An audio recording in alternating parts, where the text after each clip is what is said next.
விஜய் அவர்களுக்கு வந்து கூட்டம் வருது, கூட்டம் வருது, கூட்டம் வருது. அதை நம்ம பல காலமாவே சொல்லிட்டு இருக்கோம். ஆனா, அவருக்கு ஆப்போசிட்டா இருக்க ஒரு சார் மக்கள், அவர் என்னதான் பண்ணாலும், அவர் அவர் தவறு செய்யறாரு அப்படிங்கிற சுட்டி காட்டுறதுக்குன்னே ஒரு கும்பல் வந்து இருக்கு. அவர் பண்ற விஷயங்கள் நிறைய அவருடைய சப்போர்ட், மக்கள் கொடுக்குற சப்போர்ட் ஏத்துக்க முடியாம இருக்கலாம். இல்ல வர்றவங்க எல்லாமே ஒரு ரசிகர்கள் கூட்டம். இந்த ரசிகர்களை வந்து ஒரு தற்குறிகள் கூட்டம் மாதிரி எல்லாருமே ப்ரொஜெக்ட் பண்றாங்க. ஆக்சுவலா வரவங்க யாருமே ஓட்டு போட மாட்டாங்களா? இல்ல அங்க வராதவங்க நிறைய பேர் இருப்பாங்க. அவங்களும் ஓட்டு போடுவாங்கிறது அவங்களுக்கு அது தெரியாம போயிடுச்சுன்னு நினைக்கிறேன்.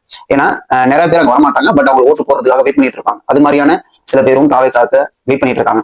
இப்போ நிறைய பேரு இப்போ பொன்ராஜ் அவர்கள் ஒருத்தர் இருந்தாரு, நிறைய பேசினாரு. அதெல்லாம் நம்மளுக்கு அந்த ஆடியோ பார்த்தாலும் சரி, இப்போ விவாதத்துல உட்காந்துக்கிட்டு ஒருமையில உட்காந்து பேசிக்கிட்டு அது மாதிரி விஷயங்கள் பண்ணிட்டு இருக்காங்க. நம்ம நார்மலாவே நம்ம பார்த்தோம்னா பேசுற பேச்சு வந்து ஒரு ஒரு ஒரு மரியாதை உள்ள மனுஷன் பேசுற மாதிரியான பேச்சுகளா இருக்காது. அது எப்படி சொல்றதுன்னா, ஒரு மட்டமான மனுஷன் எப்படி ஒரு பேச்சு பேசுவானோ அது மாதிரிதான் பேசிட்டு உட்காந்துருக்காங்க. அது மாதிரி விஷயம் தான் நடந்துட்டு இருக்கு. இது ஒரு புறம் இருக்க, அவருடைய தூத்துக்குடியில தூத்துக்குடி ஃபர்ஸ்ட் நெல்லையில அவர் பேசின பேச்சு நம்ம ஃபர்ஸ்ட் பார்த்துலாம். நெல்லையில வந்து இது வரைக்கும் எங்கேயுமே பேசாத ஒரு பேச்சு வந்து நெல்லையில பேசினாரு. அடுக்கடுக்கா பேசிக்கிட்டே போனாரு.